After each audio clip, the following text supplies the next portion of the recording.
I don't know. We'll get this sorted out. I think we're live. Let's test this. Let's All right, test. let me go to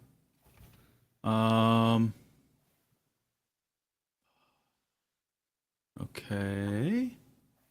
That's a minute 16, 44, 43. Still says upcoming. All right, James. Can you see us? Let us know if you can see us. We're live. I can see us on screen. Yay! And we're on the right one. Yeah. I hate the delay though. It's crazy. Yeah. So Lee and James, can you? Okay. Well, I can see and hear you. Yeah. Did that go through? Oh, we're so unprofessional. All right. Let's see. Oh I'm my going to say God. hi, Lee, and hi, James. Okay. Oh my God. Here we Well, go. we'll fiddle part around with this for a little bit. The chat in the stream thing isn't working. So Hey, our friend Scott's here too. yes. Okay. All right. Well, do the fucking intro, man. Oh, it's me. Oh, that's my job. You're the usual one who does it. Oh, hi. Welcome to another episode of Titterpigs. No, hey, welcome back. It's another episode of Titterpigs. Episode number, I don't care today. We're doing a live stream, everybody. 41, technically speaking, because this will crap. be the audio for this will be uploaded as episode 41. Oh, that's right. We're going to do that. Yeah, exactly. So this will be a separate thing. So even though this is a video, we should try to minimize our our audio aspects if we're showing shit off. So if we do, make sure we give a good description of what we're showing off if we show anything. So and a word from our sponsor. No, not really. I need to put tape over it. Here's a word from our sponsor. This live stream is brought to you by Uncle Joe's Mint Balls. Now here's a question. This is showing reverse on my screen. Is this showing reverse on the live stream? Let me know and I will fix my mirroring on my video. But if not, we will carry on. But yes, Uncle Joe's Mint Balls. You know, when you desperately need your balls to be minty, put the balls in your mouth and they will be just as flavorful as the balls that you're chewing on. Oh yes, Chris is here, the Grognard Files, and yes, yay! Chris, thank you. And this was probably this is the gift that keeps on giving, because once all the balls are in my mouth, this now becomes a wonderful dice roller, dice case, and it's the gift that keeps on giving. They keep you all aglow. All aglow. So we are here to just have for shits and giggles. We decided to do a live stream and have a little chat about Gen Con, and do maybe a little Q&A for those who have any questions. And more importantly, we're going to have a bit of a discussion on the WOTC press event that we went to. And kind of, we're not here to defend the presentation that WOTC gave, but probably shed a little light on some of the hearsay and rumors that are still going about, and just give you a bit of perspective from where it's coming from them. Now, mind you, the people who gave the presentation were a variety of creators and people who work directly for WOTC. There was no representation from Hasbro there. There was also a representation of the two gents from the company who are doing the virtual tabletop. And it's just one of the things that I wanted to point out was, if it's all a bunch of BS, the 3.5-hour presentation that they gave seemed like a giant colossal waste of effort. If all it was pasted on thick. Right. And if all it was just to waylay the inevitable, it seemed like way too much effort just to do that. Right. So, but with that, we're not saying that everything they said and presented was, things that we agree with, but it still needs to have a bit of perspective provided, and hopefully we can give that to a certain degree. But if not, take it for what it's worth. It could just be a bit of smoke and mirrors. Who knows? It could be. It's WOTC. So So why don't we start off with Yes. with the one thing we didn't touch on was our last day of Gen Con, because we didn't do a stream regarding that. So Hold on. yeah. Your last day of Gen Con. Mine was spent driving 12 and a half hours back to Charleston.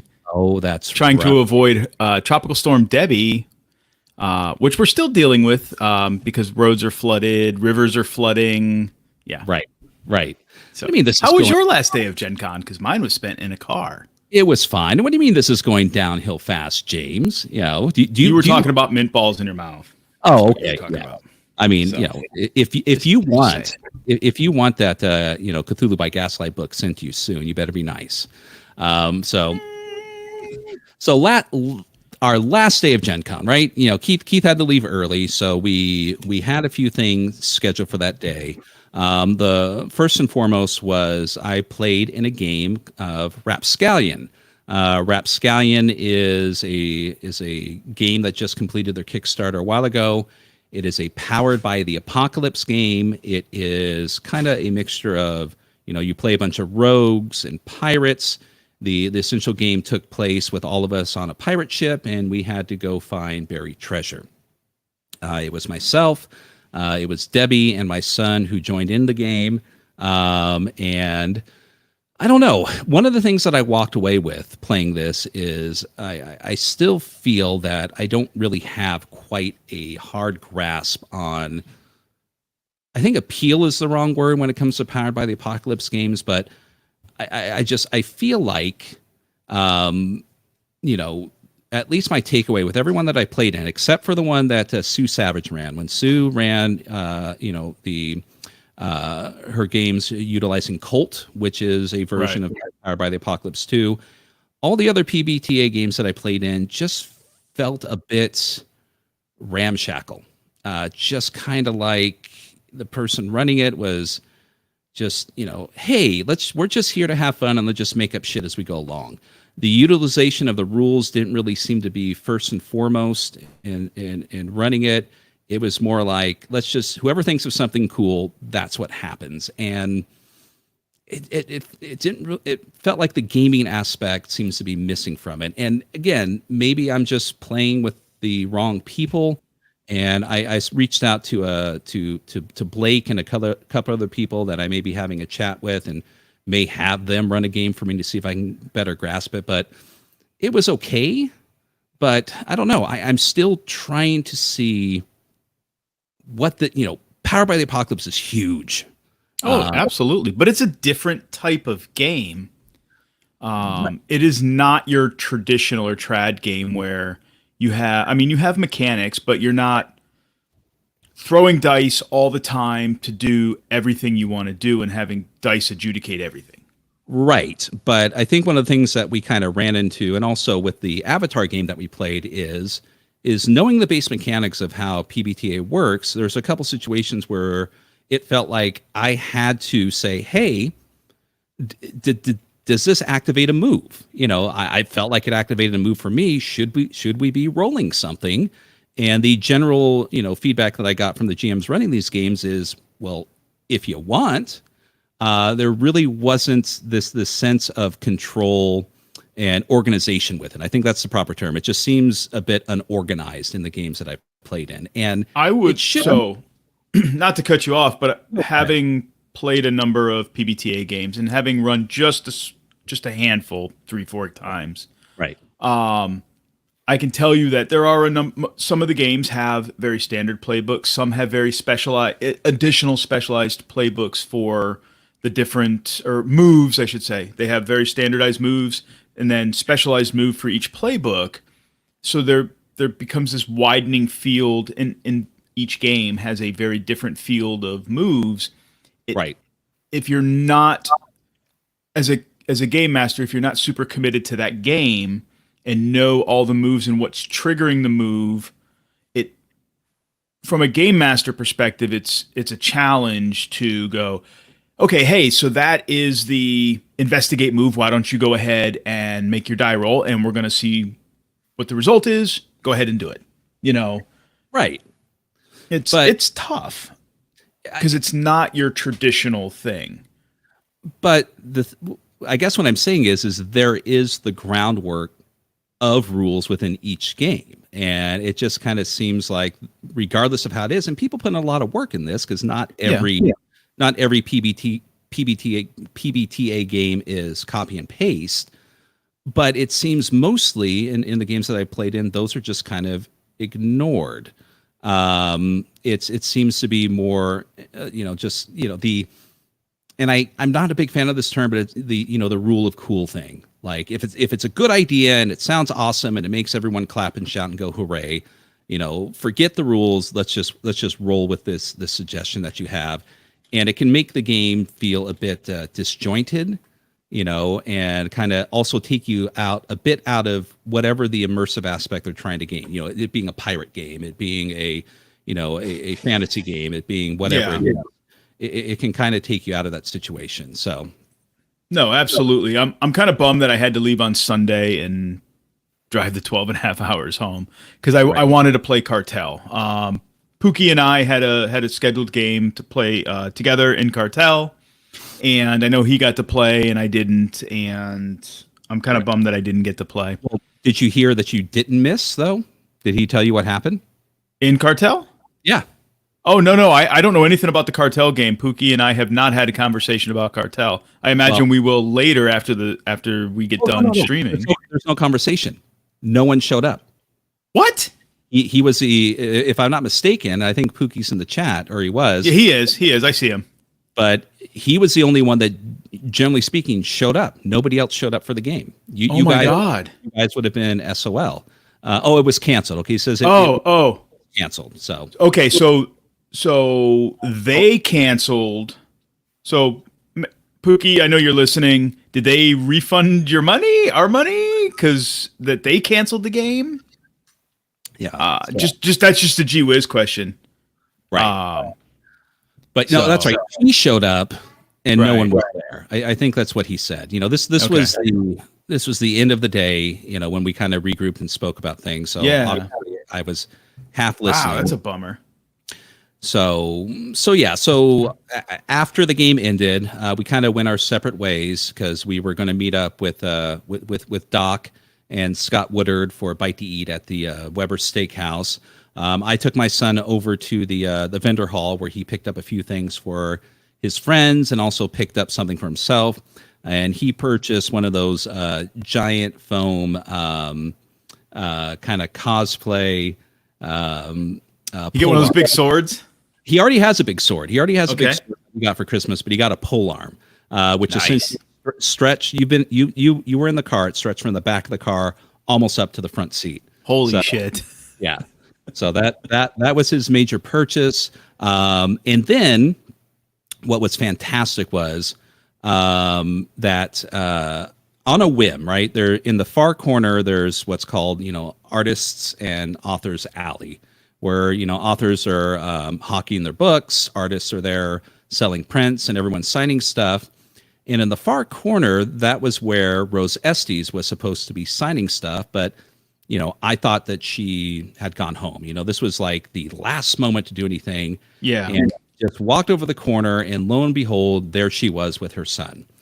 And it was like, it felt like I was 5 meeting Santa Claus for the first time. Nice. I kind of sheepishly walked up. Excuse me, are you Rose Estes? She's like, well, yes, dear, I am. And I'm like, would you please sign my books? And she's like, well, of course. I'm like, I've got 4. You only have to sign 1 if you don't want to. She's like, no, I'll sign them all.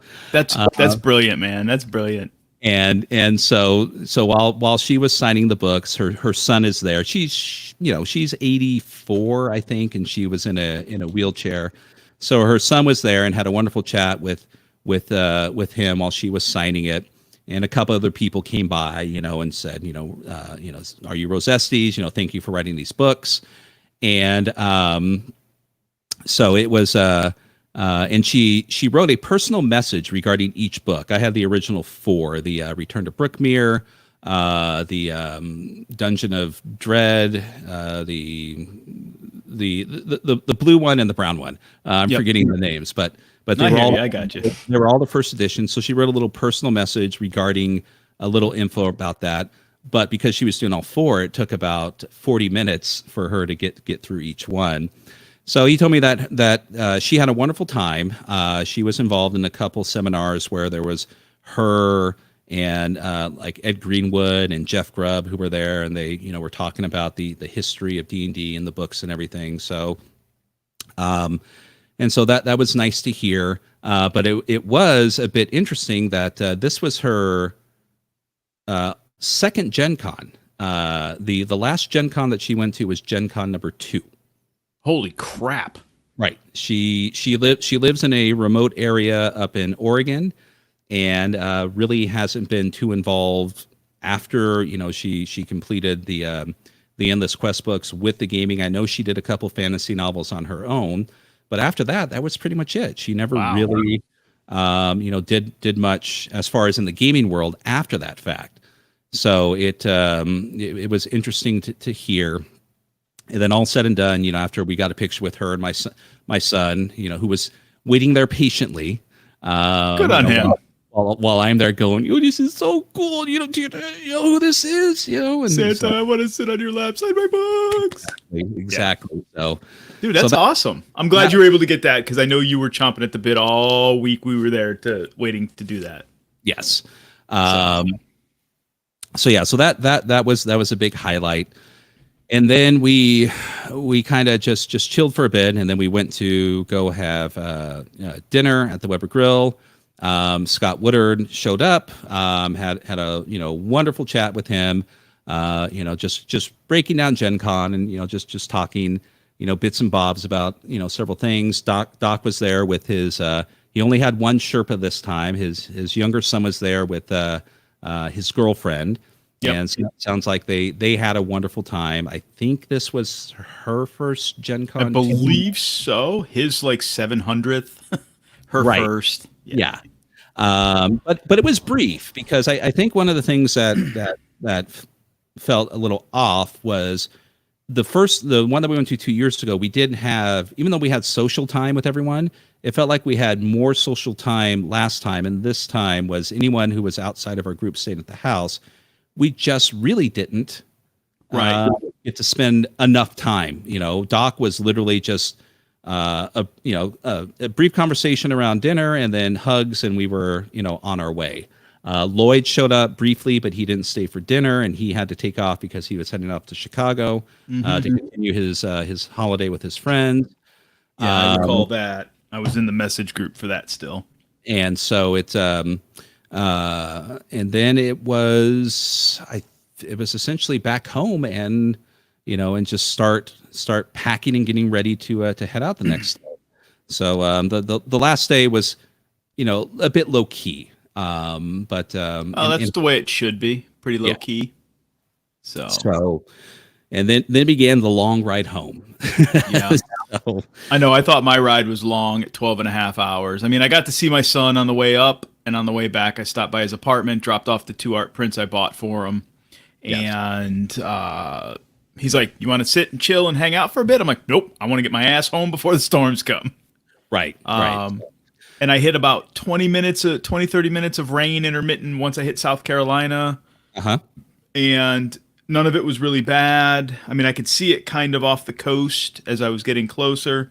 Right. And then when I got off the highway where I live, there was this gorgeous, I sent you guys the picture, this gorgeous rainbow, when I got off the highway, and I was like, that's either very fortuitous or very ominous. It was a little bit of column A, a little from column B. Yeah. Because the next day, the wife decided the weather was starting to get bad. She's like, I think I'm going to leave a day early and go to my retreat up in DC. And she left on Tuesday, a day early, just before the rains were getting bad. The roads were starting to flood and close, and she got out just in time. Yesterday, they closed our major highway for about 6 hours from flooding. It was flooded all the way across the eastbound lanes. Yeah. Yeah, it's been bad here. So, well, at least you didn't drive, several 9 to 12 hour day drives. Days home. Just one 12 and a half hour day. That was enough.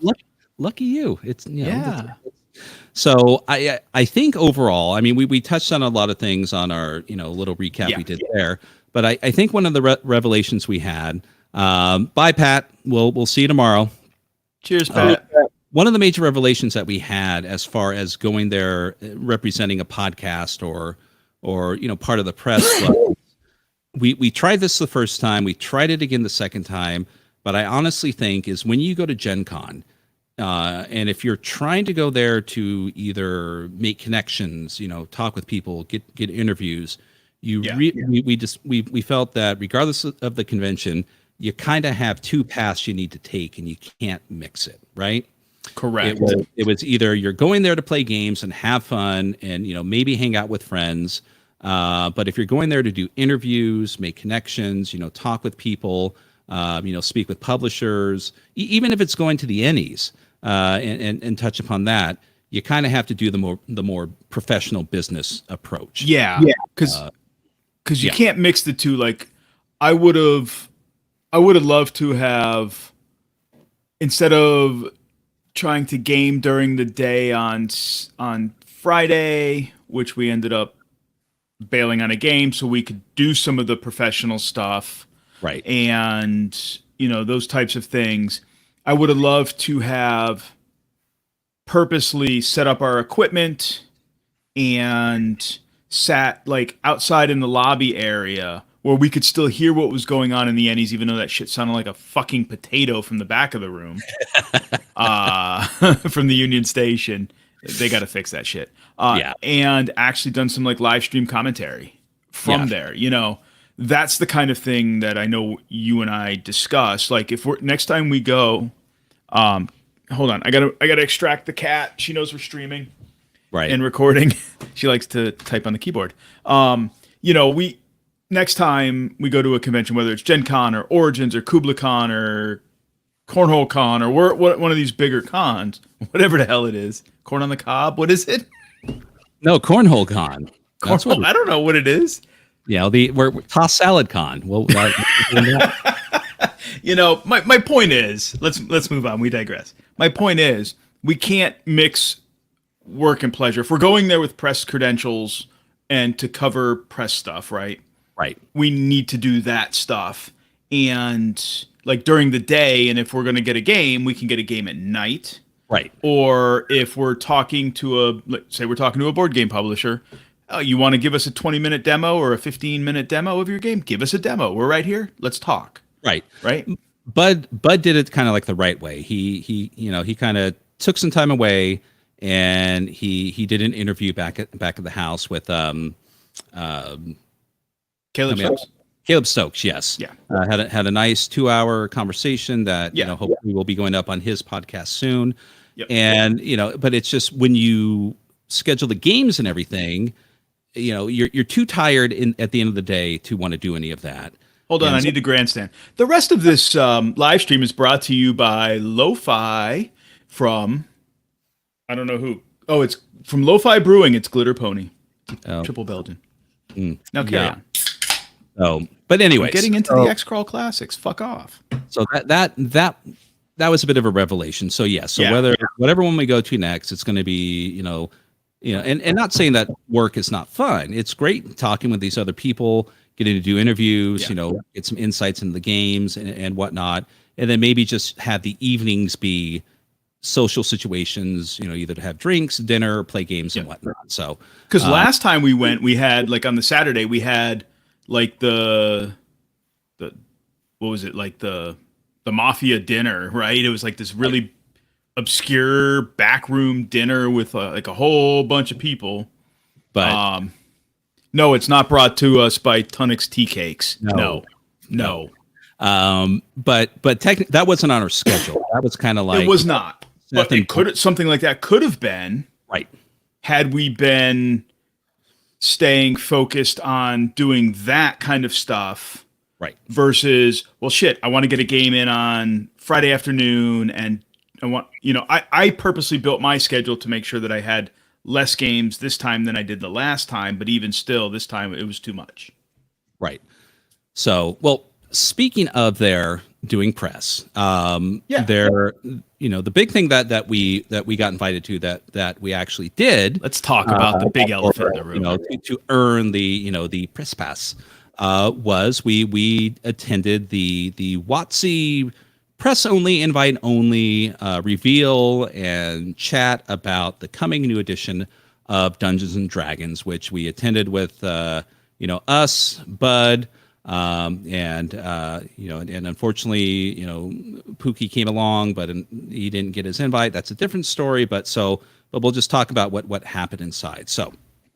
But hold on. Let's preface all of this by saying we estimate that there was maybe 600-ish, 5 to 800 press passes given out this year. Right. Because there was tons of them in the box. Okay. Right. Exactly. And there was only 60 to 70 of us in this event. Yes, there wasn't a lot. So keep that in mind. Yeah. Now, to kind of set the scene, it was held in this ballroom that was on top of this excuse me.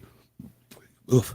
This is historic kind of hotel or music hall. No, it was a venue. I forget what it's called. It's like the Indianapolis Grand Rooftop Ballroom or something like that. Right. It had like a ballroom floor. It had a stage for like a band or plays. I mean, it was a gorgeous location. Right. A bar in the back. It reminded me of some place, like a really nice place that you would go to see a small concert or something. Or other musical type performance. So it wasn't huge. And so, when you took the elevator up, it opened into the bar kind of lounge area. We were greeted by, I don't even know her name, but we were greeted by one of the representatives. And they were from the PR company. Right. And so the bar was serving 3 mixed drinks mocktails, but they ended up being mocktails. Ugh. And they weren't serving any alcohol. It was they were from Punch-ins and Flagons. Right. It just didn't have any alcohol. And the one I had essentially tasted like a spruced up whiskey sour, in my opinion. So it was all right. So there was a bit of lounging around while they were getting outside on the main floor. Surrounding the perimeter was maybe 8 or 9 different tables from third-party companies that were either promoting 5th edition items or up and coming knickknacks and bric-a-brac like there was WizKids. So there was WOTC Hasbro stuff. There was 2 tables for that. There was WizKids for their pre-painted miniatures line, their blind booster boxes. Right. There was the company who does this book set, 10-Speed Press. Yeah. They were there representing their books. And who else was there? AAW there, or whatever they're called. Who's the one that does the Drow book and the ones that they were giving away free stuff to the press?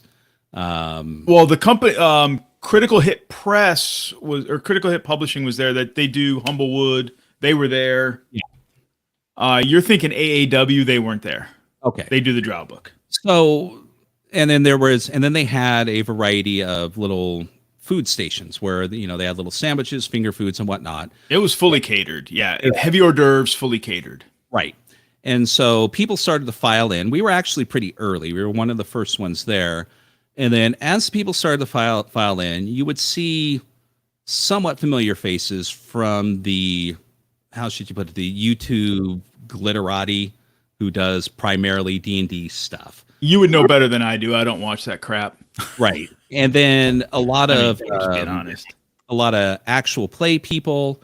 There's a couple faces there that I kind of recognize. They weren't associated directly with Critical Role, but they may have done a stream or 2 with them. But there was now Bud recognized somebody. Okay. From a woman who does the voice from a video game that's not related to D&D. Yeah. So she was there. So there was a mixture. Yeah. So there was a mix of people that you kind of knew that they weren't like from the press, but they probably have got a direct invite, like an influencer type invite. Yeah. And not just randomly, hey, you have a press pass. Would you like to come check this out and talk about it?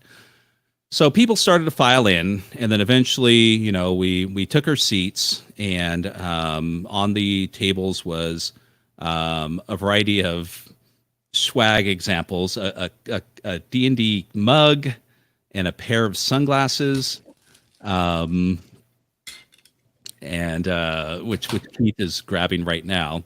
There you go. Ta-da! For those that can't see, I am wearing the swaggy glasses. Yeah, it looks like a pair of Walmart sunglasses with a D&D. They're really cheap.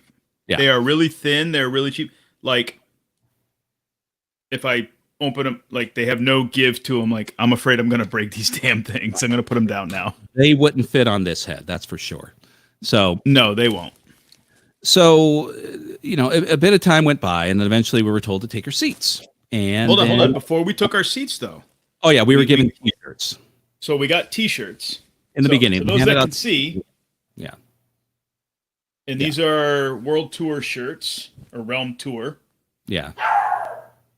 Yeah. They're actually nice shirts. And Scott, correct me on this. As far as I know, these are exclusive to this event.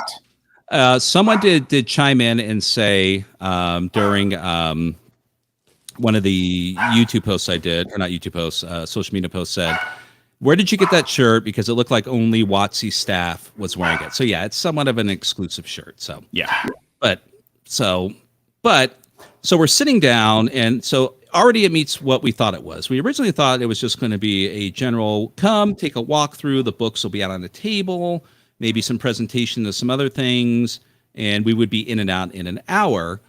But it wasn't the case. So we sat down for the presentation, and it began. And again, I don't know her name, but who is the lead design rep for WOTC came out. She's like she kind of presented herself as the mother of dragons or something, right? So she's like the program project manager. Project manager, exactly. Project manager for all of the entire D&D stuff. Well, for this specific project, right? Within WOTC. She moved from Magic the Gathering to this, if I'm not mistaken. Yes. Okay. Yeah. So that was what I understood. So it began with her just, your typical boilerplate speech. Welcome everybody to the event. Thank you for coming. And it did she immediately lead into a lot of after she gave the good feel speech, No, she led into, so she briefed like a history of D&D. Oh, okay. She gave the long history of D&D. Right. Okay. One thing I'll touch upon, right, is, mind you, the crowd we're with, both, I don't know, I'm not going to speak for Bud, but both Keith and I, are kind of looking around, and we're like, what the fuck are we doing here? How did we get into this? This is not really our thing, but we're stuck here. Let's roll with it. So yeah, so there was kind of like a minor presentation. There were two screens up to our left and right above the stage, and they kind of gave a slideshow presentation on the history of Dungeons and Dragons. Yeah. And then, there's a slide came up showing Dave Arneson and Gary Gygax.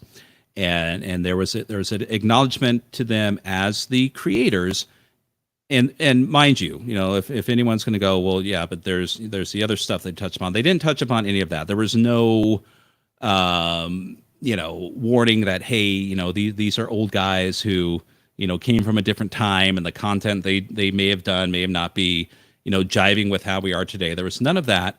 But for me, when the image came up on the screen of them, I started giving a clap, and I kind of looked around, and you could almost hear a pin drop. Yeah. Like, as soon as those images came on the screen, you can just feel, the energy levels drop. Like, almost like, ew, why are you showing pictures of them?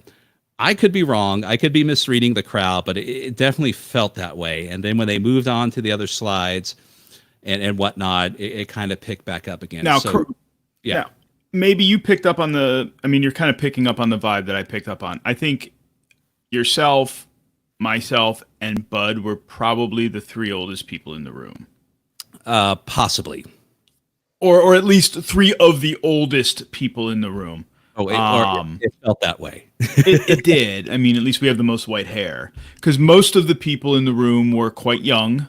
Right. In the 20s. 20s, 30s-ish. Maybe mid-30s tops. Now, there were a couple of reporters in there that were probably in and around our age. Maybe in their 40s, Right. early 50s tops, depending on which news outlet they might have been with. But we were there was just a very small handful of us that were like in our age category in their late 40s or early 50s. Right. So us doing this when Guy Gax and Arneson were on the screen, we're like,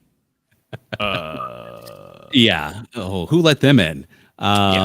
But again, correct me if I'm wrong, but then it went on. Primarily after that, it was just essentially the history and the legacy of 5th edition, right? From that point on, so to speak. Yeah. We kind of got an hour-long briefing or presentation on the history, like the past, the present, and then the future of D&D. Right. Yeah. Kind of in a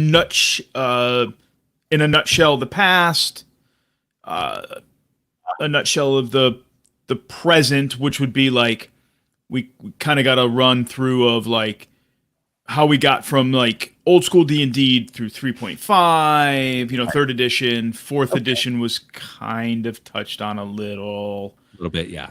5th edition, obviously, and then what the future looked like with.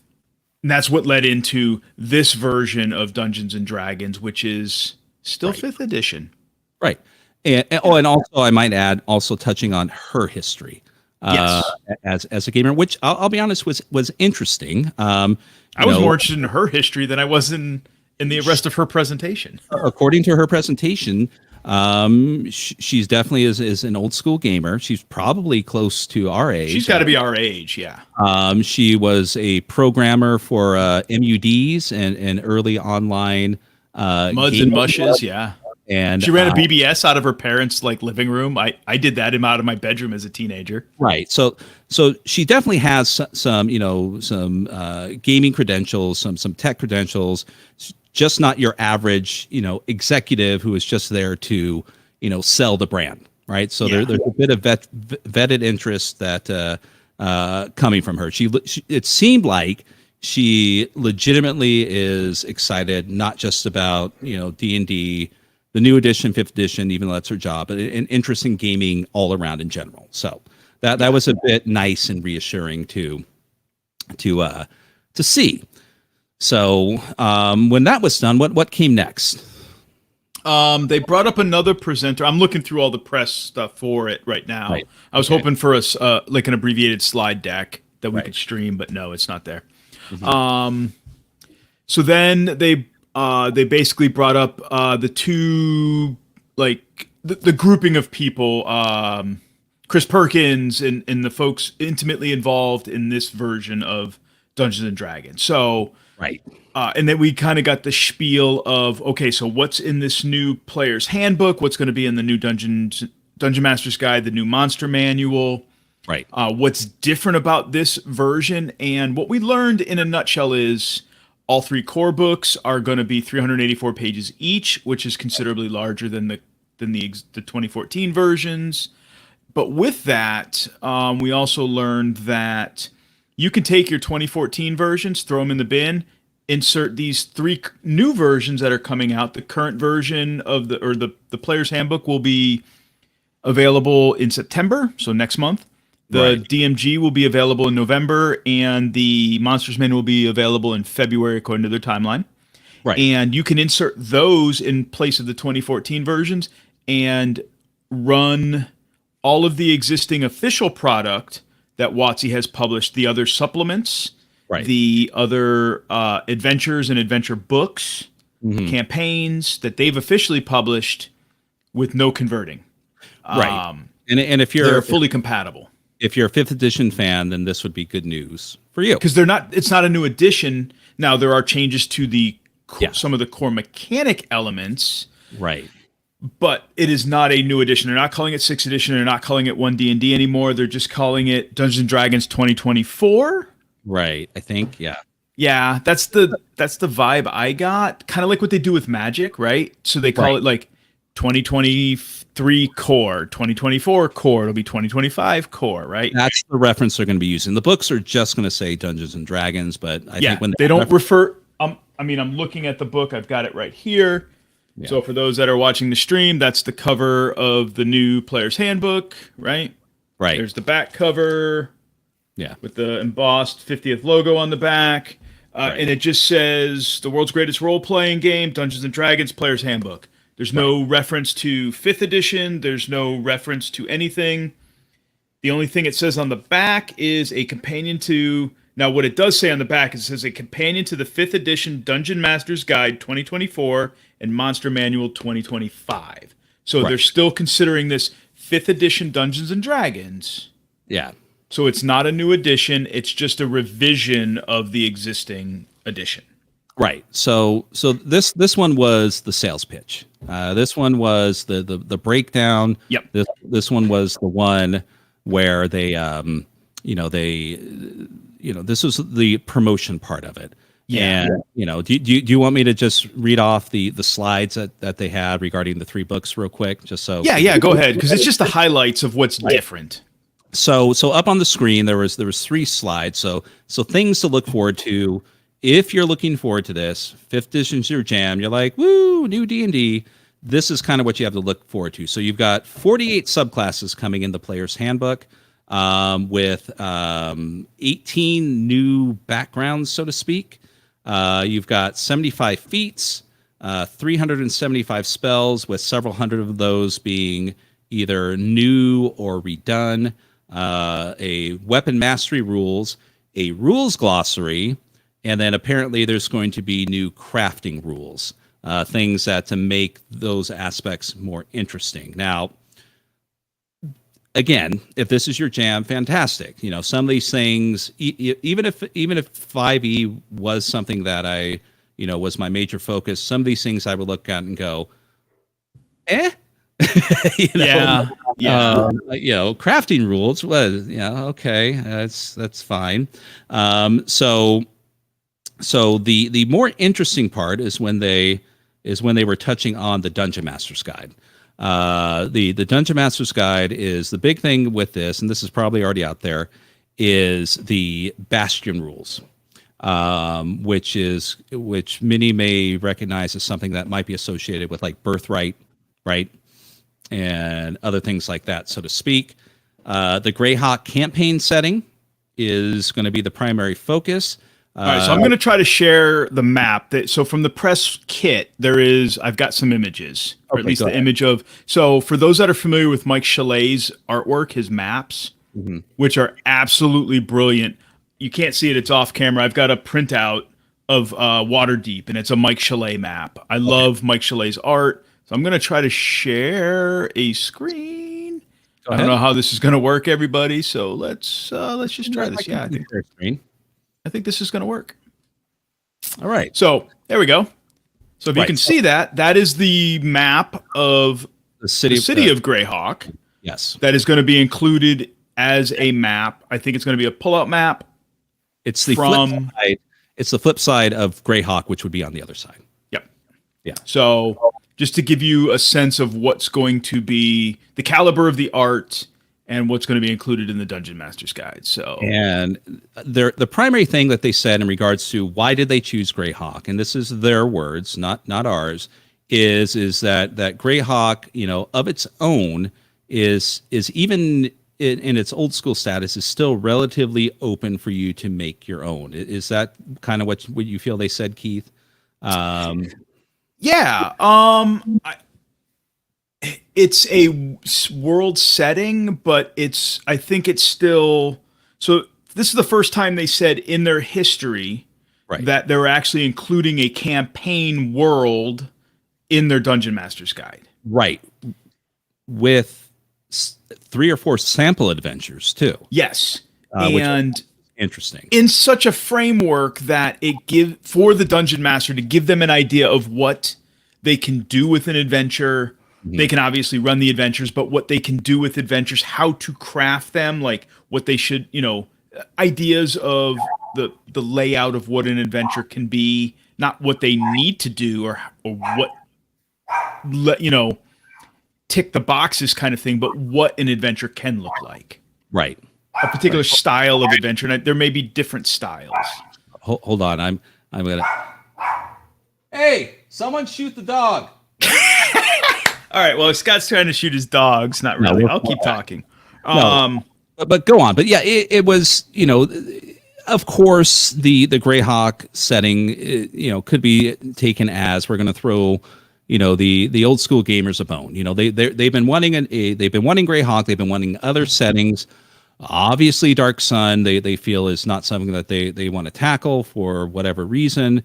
But Greyhawk is still semi-generic enough of a fantasy setting and not quite as fleshed out as Forgotten Realms has been, that Right. It's something that you can run a campaign in with enough foundation to still kind of make it your own. So Yeah. I got the sense that it was still wide open enough that you can still make it your Greyhawk, right? right. So the sample adventures, which is interesting. Obviously the 5th edition was like, here's a massive freaking book that's going to take you from level 1 to 20. And when you're done playing that, here's another massive book that's going to take you from level 1 to 20. The idea of at least having in the Dungeon Master's Guide these little adventures, sample adventures to get you up and running, and not have to go out and buy a starter set to do it was interesting. So good on them for doing that. Hopefully, if they continue, that these smaller adventures might be something they'll carry on with. Who knows? They're also, the Dungeon Master's Guide has a lore glossary in it. Yeah. I'm gonna share another screen. Yeah. It doesn't have to do with the lore glossary, but there's also a section in the DMG on creating adventures. So this is like a partner to the sample adventures. It's also the toolbox, right, for creating adventures. And this was something that like Mike Perkins and I forget the other guy that was up there. The bigwig, Christ. I don't know. I don't follow 5th edition shit. So the other smiley guy with the D&D. The other schmarmy dude, yeah. He was high energy too. We're prepared as always. Yeah, we're totally prepared. We're just authentic people. D&D guy, what's his name? The schmarmy guy. Rob Schwab, whatever, I don't know. But Yeah. no, not Rob Schwab. I'm joking. But No. carry on.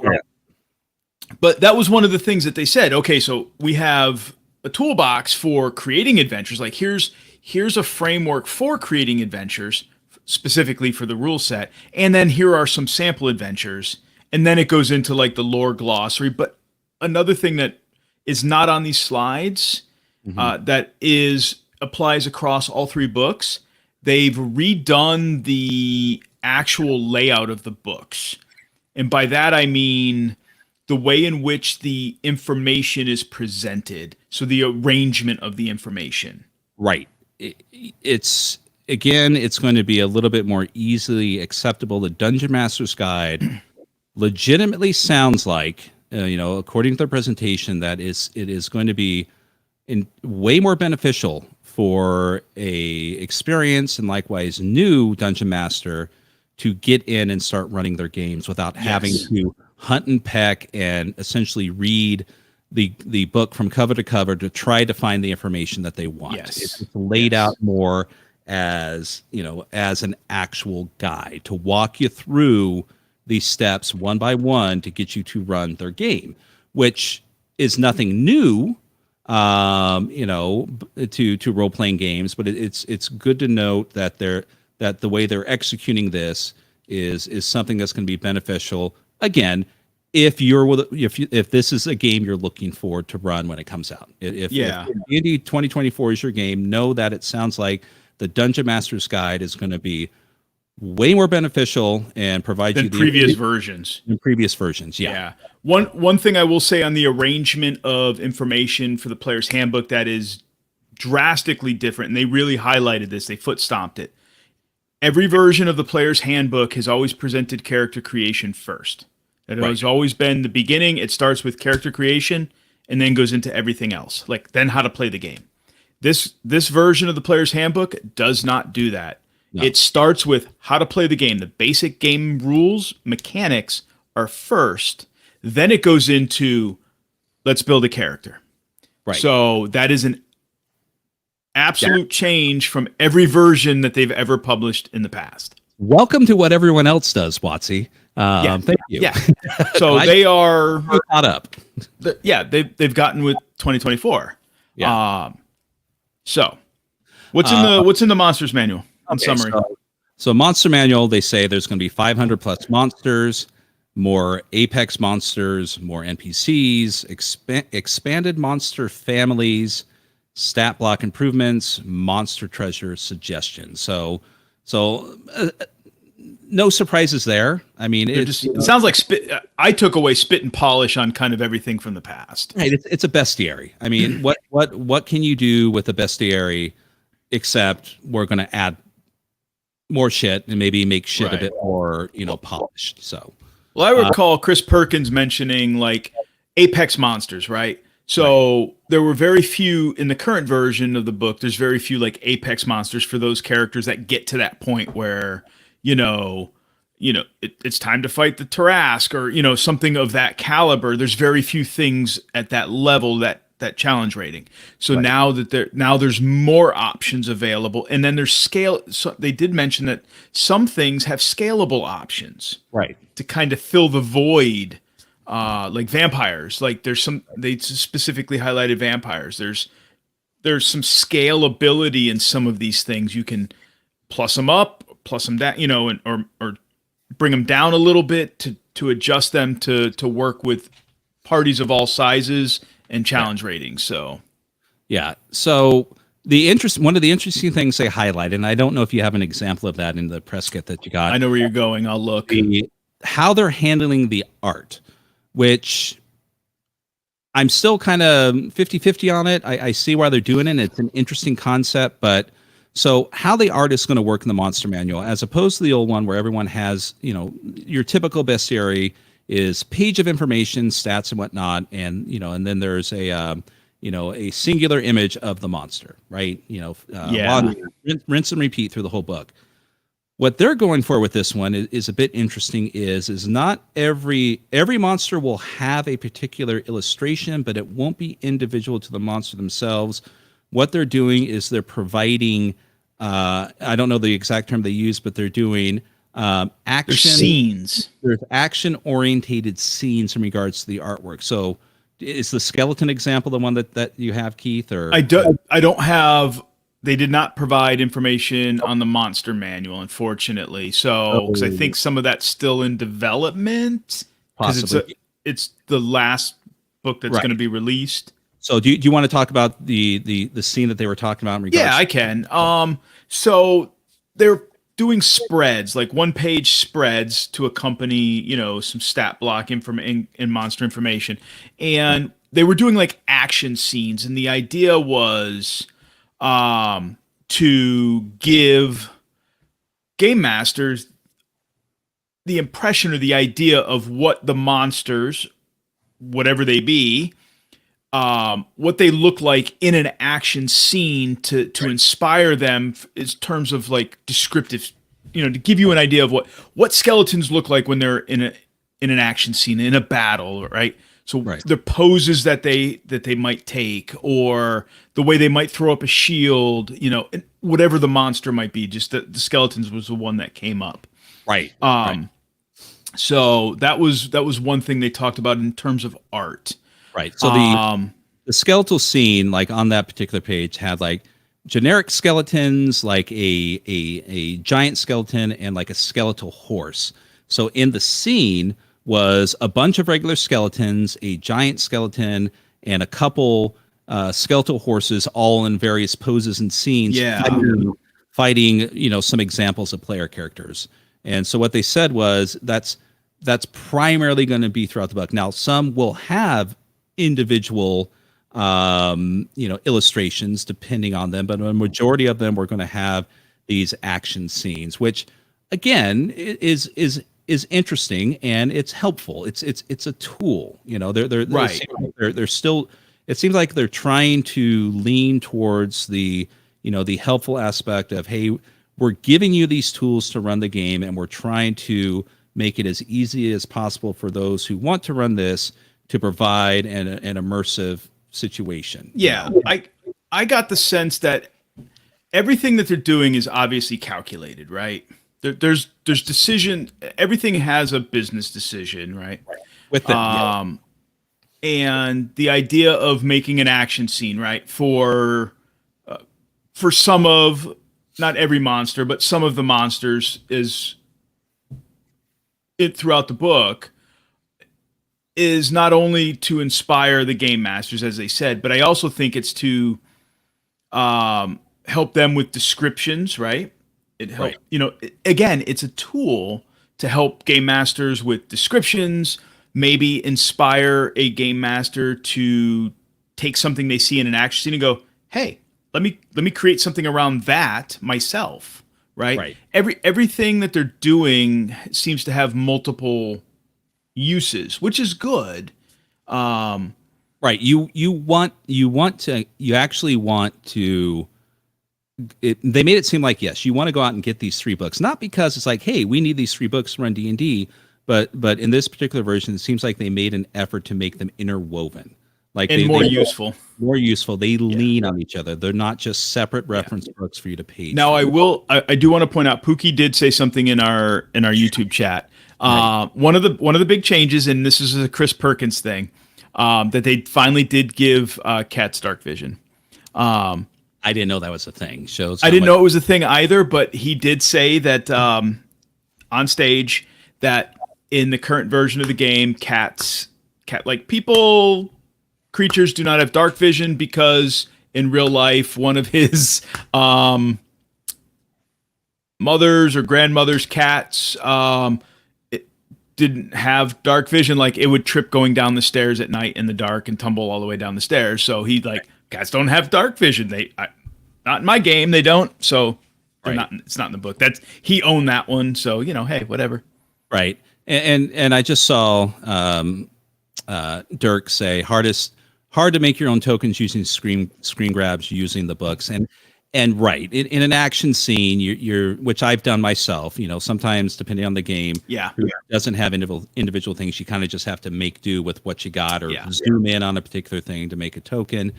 But the artwork is so similar, and you could easily grab 5th edition and artwork. The older version is going to work just fine. Yeah. So let's switch gears for a moment. Okay. Let's talk about the digital thing. So we've heard a lot of rumors and a lot of shit talking from a lot of gas bags and ass bags that weren't at this event. Right. And they have no idea what they're talking about because they just like to hear themselves talk. Right. And they weren't at this event. So right. Yeah. So touching on VTT and also the idea of digital only content. So which way do you want to lean first? So here, I'll take point. So Okay. Scott and I both heard the presenters talk about their virtual tabletop and all of that. They're leaning into the development of it. That's great. It's going to be a very useful tool for those that want to use it. Great. We're just going to move on from that. If it's your jam, it's your jam. It's going to be a proprietary tool. Fine. But not necessary to run the game. No.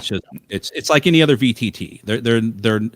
The presentation was given is that the ability to run this coming version is not going to be locked behind the usage of a virtual tabletop. Correct. Because they actually said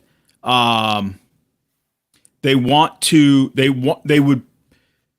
D&D is meant to be played at the table with your friends. If you need to play virtually, there's an option for that. Great. You can play either way. It doesn't matter. Right. So moving on from that, they also said, and this is where a lot of the rumors are swirling around, that they are not getting rid of physical books. Right. And they really hit hard on that. And it was, it was odd. I mean, it was one of those odd things where they're aware of it. They're obviously aware of the swirling aspects of WotC's going to put everything behind a paywall. It's going to be subscription only. And to be fair, I vested in that also because it really wasn't made clear. And I'll say this, it still isn't from a public point of view. This was something that was done in a Q&A session at the end of the press conference, but they really brought that to the forefront, right? Yeah. Like they really made it, hey, we like physical books. Everyone likes physical books. People, still enjoy playing in like-minded company with each other. But what they didn't say was, but if you prefer, utilizing our digital content, that's not going to be monetized or charged. Right. They were foot stomping the idea of D&D Beyond. Don't get us wrong. Don't misconstrue anything we're saying. Right. They were foot stomping. They want people to use D&D Beyond. Right. However, they want you to buy the damn physical book too. Right. They want you to buy anything and everything. Now, however, they're not getting rid of. Sorry. Yeah. No, it's all good. They're not getting rid of physical books. Now, I'm still going to stand by the prediction I made when they announced the open playtest for 1D&D and yada yada, whatever they were calling the code name for it. Right. I still think personally that because they have sunk so much money into acquiring D&D Beyond, and from the licensee who had it and they acquired it, right, and they've spent millions of dollars to acquire it and to develop it, and they're sinking so much money into the development of their virtual tabletop. They're going to have a big push towards those business models, right? And that's a business decision. They're stupid if they don't. Right. Because they have to get return on investment. I do think personally, and they didn't say anything to this, but I do think personally that they are going to, over time, reduce the volume of physical books that they print, depending on demand and their push and their campaigns for the digital platforms. Yes. In response to those types of things. That's my personal prediction. I still stand by it when I said it a year and a half or so ago. Right. Maybe 2 years ago now. I don't know.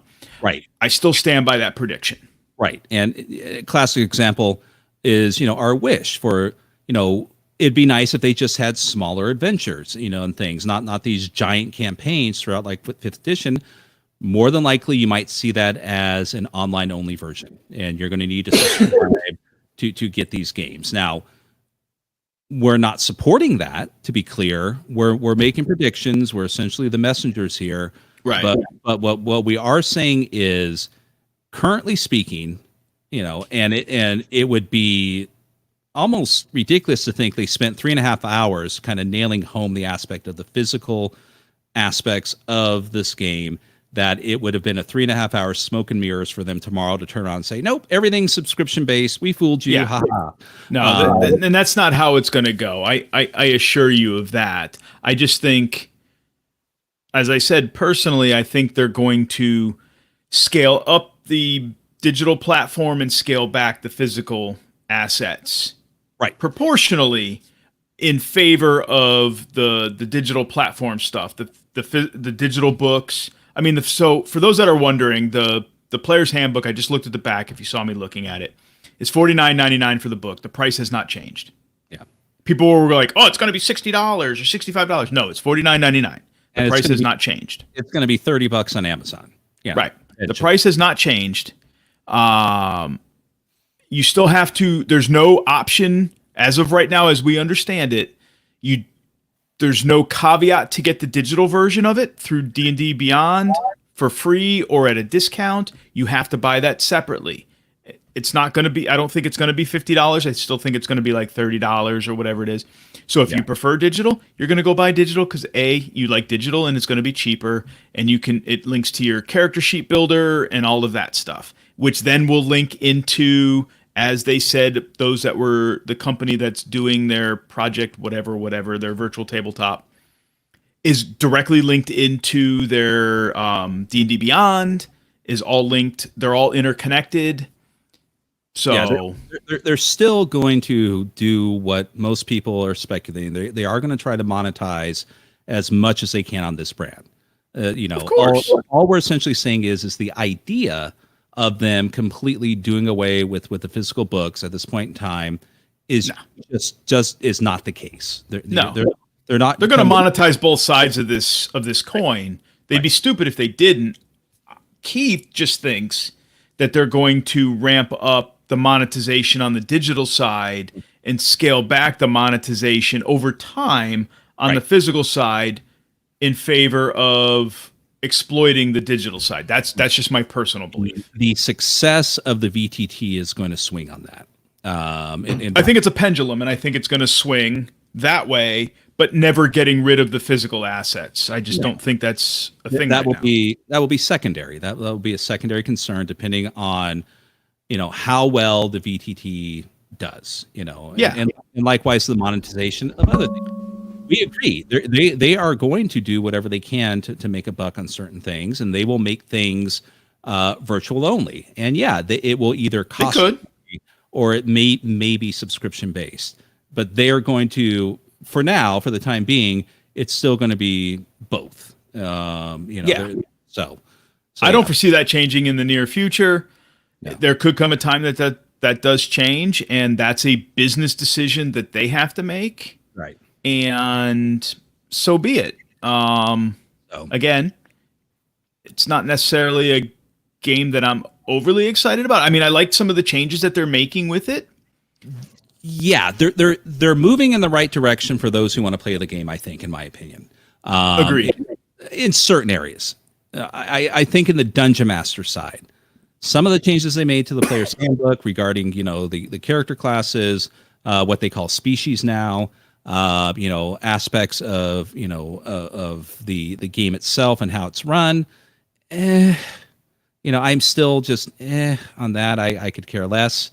I'll be playing other games, but but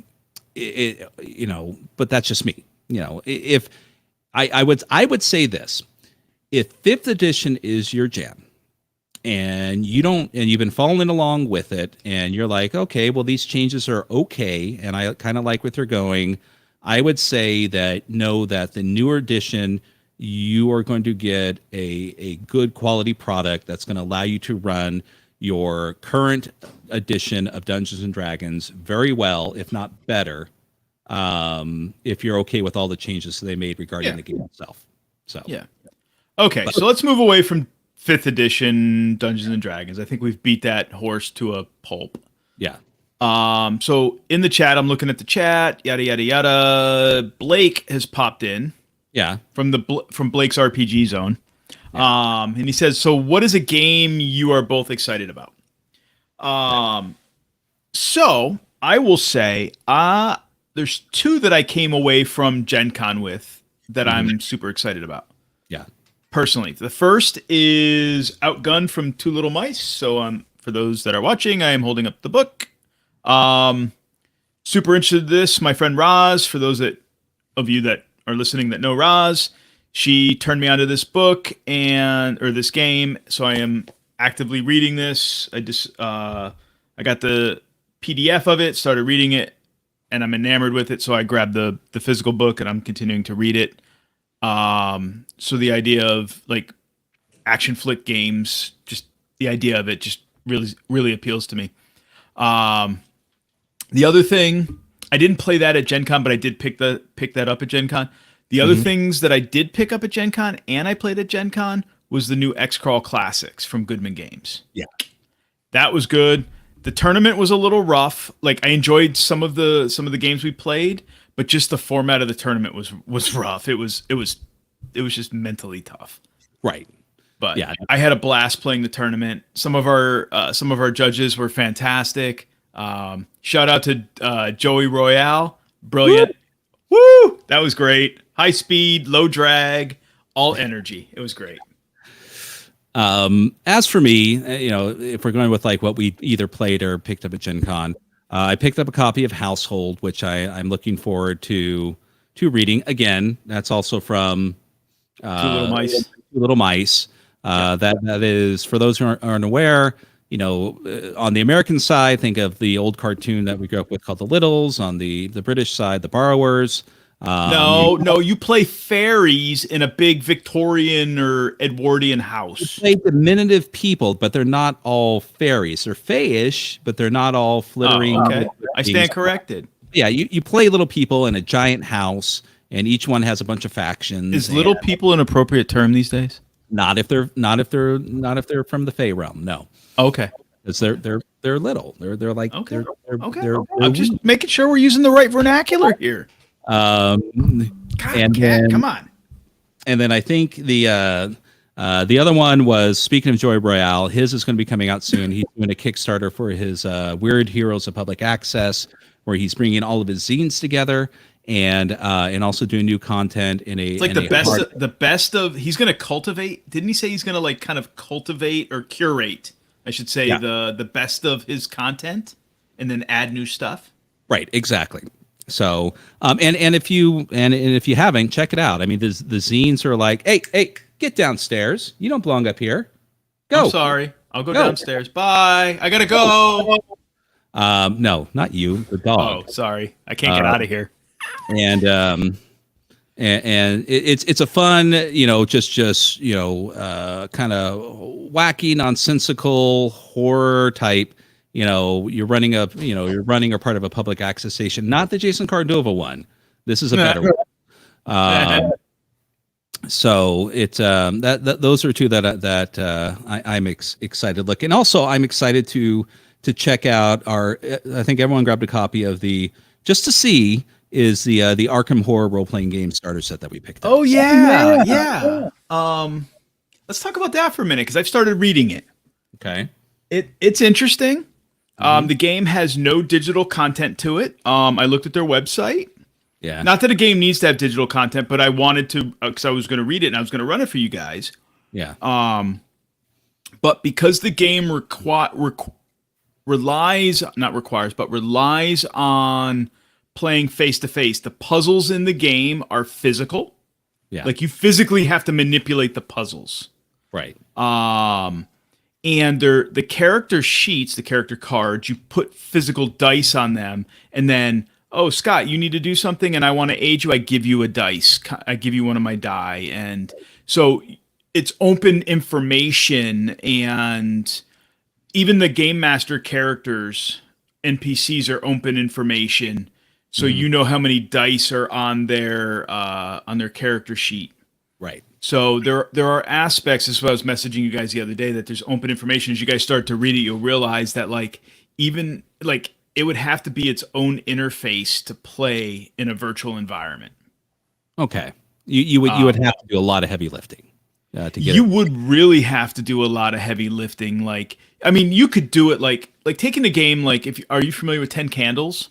Yes. So I've done a virtual tabletop for 10 Candles in the past, and it's a lot of heavy lifting, like making a lot of JPEGs and stuff like that, and then hiding them as dice are removed or moved, and yeah. You can just hold 10 candles up to the camera and just blow them out. You can go fuck off too.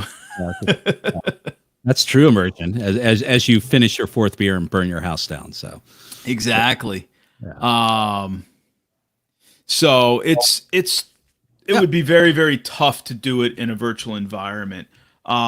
Which I like the idea that it promotes people playing physically at a table together.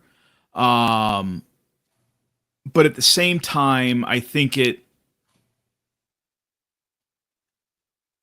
a post-pandemic world where, we all got accustomed after 2 years of playing virtually together, right? The world got connected, Yeah. It's odd that they don't have a digital version coming with it. Right. Now they might. There might be something. It's the starter set, but it does seem odd in this day and age for something to be, and it's not like it can't be done. Yeah. Any new VTT, you can provide that.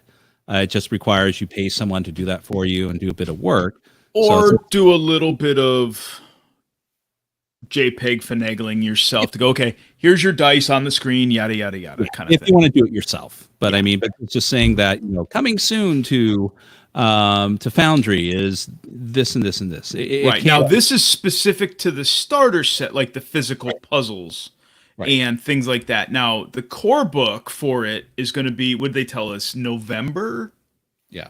And that's going to be 500 pages. And that's just the core book. So, or the all-inclusive core book. Right.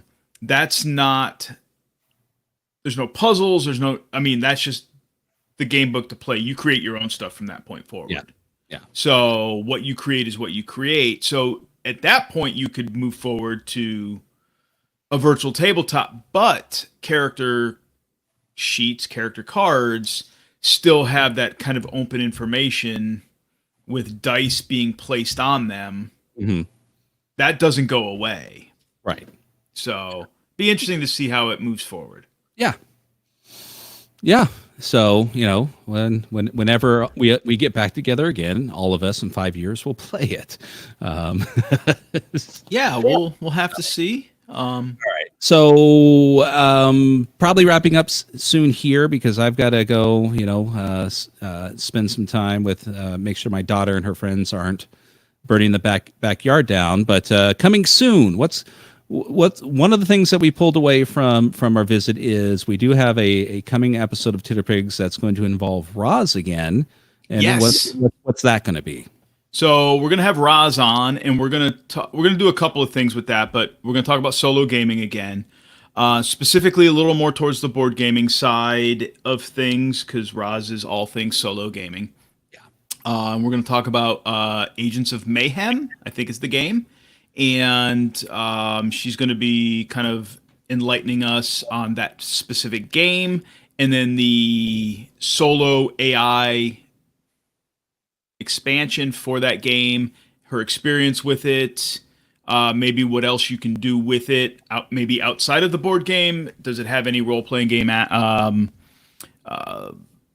opportunities to it, if possible? So we'll see where that goes. What else we got coming up? I believe we wanted to... we're going to try. I'm going to reach out and fingers crossed, no promises, but we've got some folks we want to get on the show. I think we want to have Scott Woodard back on. So Scott, if you're still in the chat listening, we still want to have you back on the show. And if you can't make it, your wife can come on. So we can. She's cool too.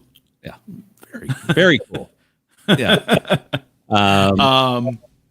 I'm going to reach out to Brennan LaSalle, see if we can get him on the show. Okay. That'd be great. We should go for the whole shebang then. We should get Harley Stroh. Hey, who knows? I mean, we're gonna see if we can branch out a little bit here. We should do a DCC month where, we'll get as many DCC people on as we can. I like that idea. So we'll get Ludo's dog. He's amazing. Okay. So Scott Woodard says you can count on me at some point. Well, there you go. Excellent. Scott, we got Scott at some point. Ludo's dog. We won't have Ludo on. That's ridiculous. No, Ludo's dog's like way better on. His dog is welcome. Yeah. But yeah, I mean, just it's just I personally may what we should do is in regards my travels through PBTA to try to I want to explore this more. I want to explore your adventures in PBTA. Maybe have someone on to talk about it who knows more. Maybe have Blake on. Maybe have I believe Tim Jensen. Blake, you in? I know Blake's still in the chat. Blake, you in? If not, on the show, talk PBTA. Is your dog available, Blake? If you're not, or your drop bear, or your magpies, what any of your leaf cutters, what? Yeah, any one of the Australian bestiaries that would be willing to come on, we would definitely have them on also. But no, just to kind of have them talk about it, maybe work through some of the things that I have that they may have, some answers to talk about, or maybe just have Blake do an actual play, have Blake run a game for us or something like that. So, but yeah, and just other topics that may come up as we go along. So who knows? Blake said he's in and he can bring his corgi. So there we go. The corgi's going to run the game. Blake's going to just sit back and be the corgi's little bitch. Corgis guarantee at least 25 to 40 additional views. So yeah, we're in. Don't know how well we'll do podcast wise, but we'll hey, see how that goes. Corgi for the win. So anything else you want to touch upon before we run off sunset?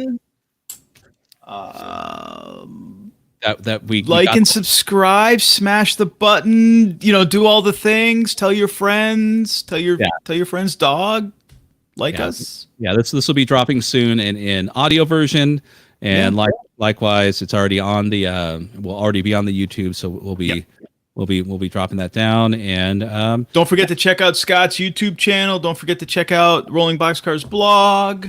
I got a new project I'm working on through Rolling Boxcars, so more information to follow soon. Yeah, and also Keith is working on a bunch of stuff. I don't know if you can reveal any of it, but Keith is going to be a busy editor, busy little editor the next few days or a few weeks. I got non-disclosures. I can't talk. That's fine.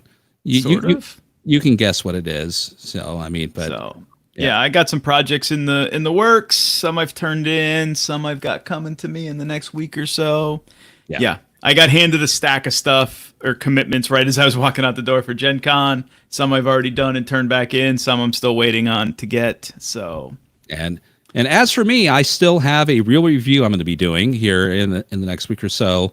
I'll be doing an actual review of a game, not an unboxing, not a first impression. I'll be doing a review of the OSR game that I ran, Ragged Hollow, Nightmare Over Ragged Hollow. There we go. I'll be doing a real review of that. Hopefully that will be out in the next week or so. So I look forward to hearing that. Yeah. Seeing it. It'll be a video. You watch my channel all the time, don't you? I do. Liar. I know. I listen to it. I don't watch it. I listen to it. What was the last video I did? I don't know. Whatever you popped on the Facebook. I just click it and listen, and I just walk away. Hey, that works. Hey, anyone who goes to my channel, clicking it and walking away is perfectly acceptable. I listen to shit. I don't watch video. I listen. Or I hang out in live streams, but yeah. All right. Well, thank you everyone who popped in. This for those who missed it, this will drop as an actual video here once we stop recording. So look forward to coming stuff from Titterpigs in a few weeks. And thank you everyone who chimed in the chat and sat around with us and listened to our bullshit for Blake, Gen Con Part 3200. For an hour and a half, and when we look forward to all the people calling us fucking WOTC shills. We are not WOTC shills. Thank you very much. Yeah. So, but hold on. Before we sign off, I do want to give a shout out to White Hair Games. Yep. Bifford the youngest. He hangs out on our Discord. So. We need to have him on the podcast soon too. Sure, absolutely. He does some awesome stuff for his favorite game. Mm-hmm. So he's big into fighting fantasy stuff. So he's got his own fanzine that he publishes in association with I believe it's Aryan Games. So Sam, reach out to me. We'll see if we can get you on the show, bro. Love me some fighting fantasy. All right, everyone. We will catch you later. All right. Cheers, everybody. Bye-bye.